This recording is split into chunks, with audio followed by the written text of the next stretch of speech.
9. Good morning. You're watching and listening to Breakfast with Stephen and Dawn.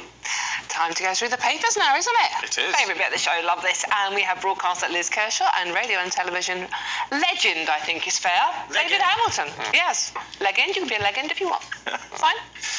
Yes, morning to you both. Let's kick off, Liz, with the Mail on Sunday, should we? Looking at, harking back to Thatcher. Blimey. Yeah, well, we'll all, if you're old enough, I remember I just started working at the post office out of university, and suddenly it was privatised and split into Royal Mail and BT, and we were offered shares and free shares as employees. Yeah. And then my dad lent me some money and I bought some more. This was the great age of privatisation, and this article is about the crown jewels, the family silver that Margaret Thatcher sold off, and if you invested back then, what it's worth now. Because I never think about them, and I occasionally get a cheque, you know, for £23 or something. They've tumbled, those shares. Anyway, the winners in this, after that came Sid, a campaign. British remember Gas. British Gas. Remember Sid, What does Sid say?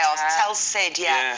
And everybody was not only buying the council houses, they were buying shares, and it was Thatcher's way of introducing capitalism to a new crowd, so that once they thought, you know what, I've got capital, I'm worth a few bob, I'll vote Tory. She really changed the stakes in British politics. So what are they worth now? This goes on the doors. Well, if you bought telecom shares, if you invested £1,000 over the 30 years, you've made £150. It's not a lot, is it? Yeah, I told you, they went right up, and then they were worth more than double that, and they've come down. If you bought water, then if you invested £1,000, this is the scandal, because we all know what's happening to our bills. If you bought shares in Severn Trent Water for £1,000, they're now worth £11,650. And the biggest one, if you did listen to Sid and bought British Gas in 1986, in less than 30 years, those shares are now worth £16,200. Is that £1,000 back then? Yeah, if you bought £1,000 So of shares what year then, was it? 1986. And £1,000 back then was a fair for you, Bob, wasn't it? Well, I'm just thinking, I earned £8,000 a year then. Yeah, that's what I mean. It's I a didn't lot have of money. I didn't have £1,000, but I think I spent £200. So £1,000 in 1986 is £3,750 still made a profit. today. So you still made a profit, Yeah. but not as much as... Yeah. Anyway, I'm sure that I just thought I'd flag it up, because I don't even know where my share certificate... I've got shares in...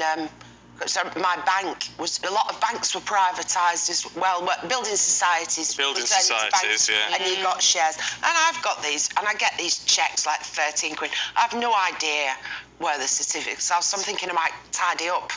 Oh, I'd tidy the files when I get home. I might have a little... Tidy, just, divest. Yeah. Well, I've got premium bonds from when I was a baby, and it's like, never won anything, don't know where they are, they're still there, what do they even do? You might have won, because you'll have moved so many times and changed your name. Oh, and they don't, obviously, it's just... I think you can check, can't you? Well, premium bonds are wonderful now. Oh, yeah. The rate you're getting on premium bonds is fantastic. Oh, really? Yeah. I win every month. And Yeah, 25 quid. Yeah? Yeah. 25 quid a month off premium But bonds. have you maxed out on them? Have you got the maximum you can... No, they've upped it now. All right. They've upped it to... And it's tax-free as well, so that's great. I'm going to have to look mine out, aren't we? David, we're going to come to you now, actually. It's from the Times, Turkish elections. Yes. Well, the headline in the Sunday Times is that a win will leave Erdogan in a mire of his own creation. After 20 years in power, it looks as though he's probably going to get back in again, despite the fact that in Turkey there is rampant inflation and also a plunging currency. And of course, he's had to deal with hasn't dealt particularly well with the problem of the earthquakes. I had until recently a house in Turkey. Despite all you're saying about shares, I think property is still the best investment. And I had a holiday home in Turkey, which I've recently sold after the lockdown, because I used to rent it out, and of course nobody could go there for a long time. So I had all the outgoings, and unfortunately nothing coming coming in. But what I learned from the local people was that Erdogan was not popular at all, and they felt that he was very bad for tourism. Well, and so yeah. since tourism is their main industry in Turkey, it seems amazing that he could be getting back in again. But do we think it's free and fair election? No, I mean, Erdogan's a very odd character. It's gerrymandering and everything, isn't it? It's completely corrupt, and not least, I would think the influences, external influences.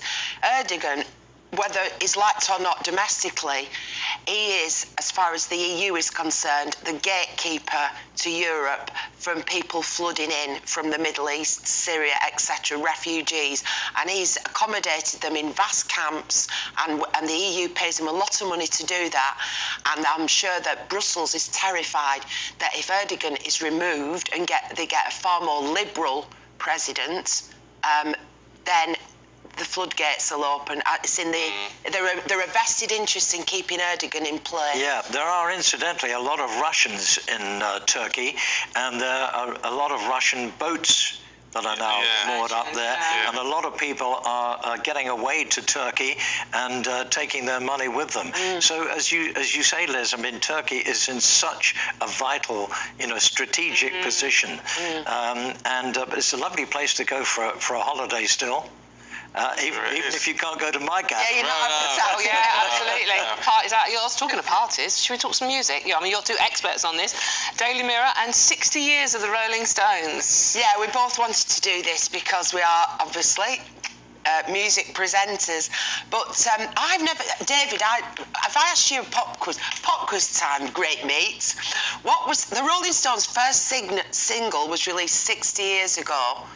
Can you remember what it was? Because I've never heard of this one. Maybe it wasn't a hit. Their very first hit. I should know that. Go on. No, not the hit. The very first single. Oh, their first single. Yeah. No, what was it? Come On. Oh, come on. Yeah, I've got a feeling. Was that a Chuck Berry song? Yes. I think you know that. Yeah. That was a Chuck Berry song. They started off recording other people's material before Jagger and Richards realised they were such great songwriters and wrote their own stuff. What was their first hit then? The first hit was It's All Over Now. It's All Over Now, July 19th. I actually introduced, can I tell the story?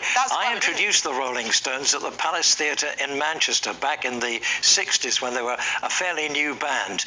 And I had a little red MGB sports car that I was rather proud of at the time.